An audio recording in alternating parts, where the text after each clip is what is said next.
दोस्तों जिस घर को आप अपना मान के चल रहे हो, शायद आपके नाम पर है, वो घर, आपकी वो संपत्ति या वो जमीन 1 मिनट में वक्फ की हो जाएगी। जी हाँ दोस्तों, वक्फ बोर्ड की हो जाएगी और आप कुछ कर भी नहीं पाओगे क्योंकि ये भारत का कानून है। आप सोचोगे दोस्तों ये कैसा कानून है? दोस्तों मैं आपको इस कानून की कुछ धाराएं बताऊंगा वक्फ बोर्ड की। चलिए जरा शुरू करते हैं, टाइम वेस्ट नहीं करते हैं। देखिए दोस्तों कैसे आपका घर चुटकी में वक्फ बोर्ड का हो सकता है, आपकी संपत्ति, दादा परदादा की जमीन चुटकी में वक्फ बोर्ड की हो सकती है। पहले जान लीजिए कि वक्फ कानून जो है उसको लाया कौन था।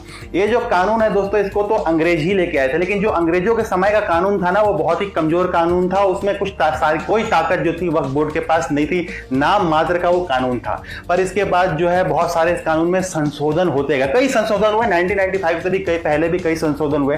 पर वक्फ बोर्ड को जो है सबसे ज्यादा जो ताकत मिली ना, वो 1995 का संशोधन जो लाया गया नरसिम्हा राव की सरकार में, कांग्रेस की सरकार में, वक्फ बोर्ड को इन लोगों ने असीमित ताकत दे दी। उसके बाद दोस्तों साल आया 2013 में भी वक्फ के जो कानून है ना उसमें संशोधन किया गया, तब मनमोहन सिंह की सरकार थी। अब तो भैया ये हालात है 2013 के बाद कि वक्फ बोर्ड जो है जिसे चाहे उसे अपनी संपत्ति घोषित कर सकता है। अगर आप अभी कहोगे कि भैया फिर ऐसा कर क्यों नहीं रहे हमारे घर कोई अपना, क्योंकि भैया अभी आबादी तो इनकी 20% हुई है ना, इसीलिए अभी सिर्फ दूर दराज के जंगल की सरकारी जमीनों पे ही ये जो है अपनी संपत्ति घोषित कर रहे हैं। वैसे तमिलनाडु का मामला जो आपने देखा ही है, गाँव को, पूरे गाँव को जो है अपनी संपत्ति घोषित कर दी। जैसे जैसे आबादी बढ़ेगी ना, तो जिस घर में अभी आप रहते हो, जिस जमीन को आप अपना समझते हो, तो आपके पास रहेगी कि नहीं उसके बारे में सोचिएगा। मैं चलो दोस्तों इस कानून के बारे में ना कुछ धाराएं बताता हूं। दोस्तों वैसे जो ये वक्फ बोर्ड का कानून है ना, उससे पहले जान लीजिए कि जमीन आज की तारीख में 2022 की तारीख में मोटा मोटा वक्फ बोर्ड के पास जमीन कितनी है। देखो दोस्तों ये जो है वक्फ बोर्ड के पास आज की तारीख में 8 लाख एकड़ जो है भारत में जमीन है। इसके हिसाब से वक्फ बोर्ड जो होता है ना, वो भारतीय सेना और रेलवे के बाद भारत में तीसरा जमीन का सबसे बड़ा मालिक बन चुका है। आज वक्फ के पास 8 लाख एकड़ जमीन है, जो कि 2009 में सिर्फ कुछ साल पहले तक ही दोस्तों वक्फ के पास 4 लाख एकड़ ही जमीन थी। मतलब कि 2009 से 2022 तक इनकी जो जमीन है वो दुगनी हो गई है, 4 लाख से सीधे 8 लाख एकड़ हो गई है। भारतीय सेना जो है ना दोस्तों, उसके पास 18 लाख एकड़ जमीन है। जो रक्षा मंत्रालय है उसके पास 18 लाख एकड़ जमीन है, नंबर 1 पे है। दूसरे नंबर पे है दोस्तों रेलवे के पास जो है वो 12 लाख एकड़ जमीन है। और अब वक्फ बोर्ड हो गया जिसके पास 8 लाख एकड़ जमीन है। कुछ सालों में जो रहे रेलवे को, फिर रक्षा भारतीय सेना को भी ये जमीन के मामले में पीछे छोड़ देंगे, क्योंकि जैसे जैसे आबादी बढ़ रही है वैसे वैसे इनका क्लेम जो है वो भी बढ़ता जा रहा है। चलो दोस्तों मैं आपको वक्फ बोर्ड के जो कानून है ना उसकी कुछ धाराएं बताता हूँ। वैसे दोस्तों ये जो कानून है ये 100 पन्नों से ज्यादा का है, पर मैं इसकी कुछ मुख्य धाराएं आपको बताता हूँ। चलिए जल्दी जरा देखिए। इसकी दोस्तों एक धारा है 36 और धारा 40। इसके तहत देखिए, इस प्रावधान में यह लिखा है कि वक्फ बोर्ड किसी भी प्रॉपर्टी को, चाहे वो प्राइवेट हो, चाहे वो प्राइवेट हो, यानी आपका घर, आपकी जमीन, गांव की जमीन, प्राइवेट संपत्ति, सोसाइटी हो, सिर्फ आपका नहीं, पूरी सोसाइटी जो होता है ना, पूरा समूह, वो जैसे पूरा गांव तमिलनाडु में कर दिया, या फिर किसी ट्रस्ट की, उसे अपनी संपत्ति घोषित कर सकता है मुंह उठाकर, किसी को भी, किसी को भी। तमिलनाडु वाला मामला देखा अभी। धारा 40(1), अगर किसी इंडिविजुअल की प्रॉपर्टी को वक्फ प्रॉपर्टी घोषित कर दिया जाता है तो उसको ऑर्डर की कॉपी देने तक का कोई प्रावधान नहीं है। इसका मतलब ये हुआ दोस्तों कि मान लीजिए मेरे घर को वक्फ अपनी संपत्ति घोषित कर देता है, तो जरूरी नहीं है कि वक्फ मेरे को नोटिस भेजेगा ही भेजेगा, मेरे को पता भी नहीं चलेगा। मेरे को पता कैसे चलेगा? जब मैं मान लीजिए कभी बेचने जाऊंगा, ठीक है, तो वो लोग रजिस्ट्री वाला कहेगा जाके वक्फ से ना तुम एनओसी लेके आओ, जमीन उनकी है। या फिर दोस्तों वक्फ जो है खुद ही मेरे ऊपर कार्रवाई कराएगा मेरे को संपत्ति से निकलवाने के लिए, उसका भी देखिए क्या है। और अगर आपने इसके खिलाफ 3 साल तक कोई अपील नहीं की तो ऑर्डर फाइनल हो जाएगा। इसका मतलब कि वक्फ बोर्ड आपके जमीन को, घर को अपनी संपत्ति घोषित करता है तो आपको पता भी नहीं चलेगा। जरूरी वो नोटिस भेजे तो भेजे, नहीं भेजे तो नहीं भेजे, वो उनकी दया पर है। अगर आपने 3 साल तक पता ना चले, 3 साल तक आपने कुछ को इस पर कार्रवाई नहीं की, तो फाइनल हो गया ऑर्डर, आपकी गई संपत्ति। उसके बाद दोस्तों चक्कर काटते रहिए। कहाँ चक्कर काटना है वो सब बताता हूँ।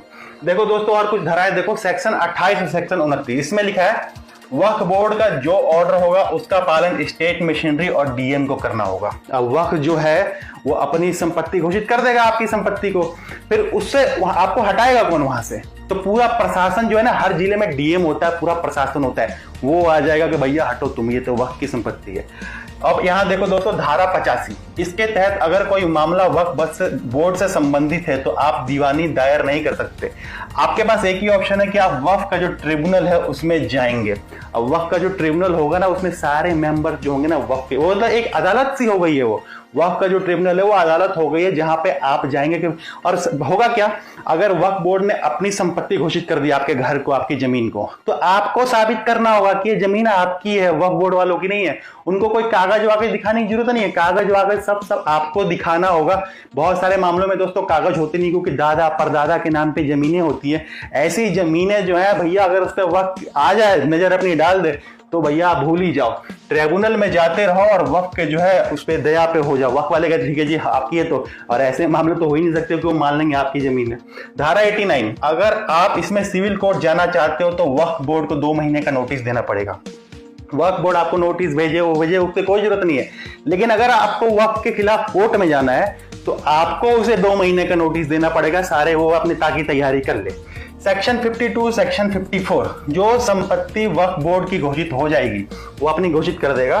उसके बाद वहां जो रह रहा होगा, जैसे घर है आपका जिसमें आप रह रहे हो, तो उसको इनरोचर मान लिया जाएगा। इनरोचर का मतलब इसने तो कब्जा कर रखा है। आपकी संपत्ति को वक्फ बोर्ड ने अपनी संपत्ति घोषित किया तो भैया आप अपने ही संपत्ति में हो जाओगे कि इसने कब्जा कर रखा है। फिर होगा क्या, उसके बाद वक्फ बोर्ड डीएम को जगह खाली कराने का निर्देश देगा। हर जिले का डीएम होता है, प्रशासन होता है। वक्फ बोर्ड बोलेगा कि वो संपत्ति हमारी है, वहां कोई और रह रहा है, जाके उसको खाली कराओ। डीएम और पूरी मशीनरी जो होगी, और इस डीएम को ये आदेश मानने के लिए भैया बाध्य होना पड़ेगा। डीएम कुछ नहीं कर सकता, आपको जो है आपके घर से ही, आपके संपत्ति से ही निकाल दिया जाएगा। तो ये कुछ प्रावधान, वैसे बहुत सारे और प्रावधान भी हैं, पर ये कुछ प्रावधान है दोस्तों। चलो मैं आपको मोटा मोटा एक समरी बताता हूं इस कानून का क्या है, पूरा पहले इस पे लगा देते हैं। हाँ, ये है कि वक्फ बोर्ड किसी भी प्रॉपर्टी को, कोई भी प्रॉपर्टी हो, सरकारी हो चाहे प्राइवेट, अपनी प्रॉपर्टी घोषित कर सकता है। जिस प्रॉपर्टी को उन्होंने अपनी प्रॉपर्टी घोषित की, तो अब उन लोगों को साबित करना होगा कि नहीं भैया ये वक्फ की नहीं, हमारी प्रॉपर्टी। मतलब आपको ही दिखाना पड़ेगा कागज पत्तर आपको दिखाना पड़ेगा। तो वक्फ ट्रिब्यूनल के सामने जाइए, ठीक है। वक्फ ट्रिब्यूनल आपकी बात क्यों सुनेगा, वो तो वक्फ की है। अगर आपको कोर्ट जाना पड़ेगा तो वक्फ के 2 महीने का नोटिस आपको देना पड़ेगा, ताकि वो अपनी सारी तैयारी कर ले। तो ये जो कानून है, इसी कानून का फायदा उठाकर वक्फ की जो संपत्तियां हैं वो 4 लाख एकड़ से 8 लाख एकड़ पहुंच गई है। अभी ये लोग क्या है, दूर दराज की जमीनें, जंगल की जमीनें, वहां एक छोटा सा मजार बना देते हैं और वहां की जमीनों को जो है अपना घोषित कर देते हैं। कुछ समय में जैसे जैसे आबादी बढ़ेगी, जैसे तमिलनाडु का पूरा गांव जो है वो घोषित कर दिया गया। तो ये वक्फ का कानून है जो कि अंग्रेज लेके आए थे, और इस कानून को जो है मनमोहन सिंह और नरसिम्हा राव ने मजबूत बनाया था।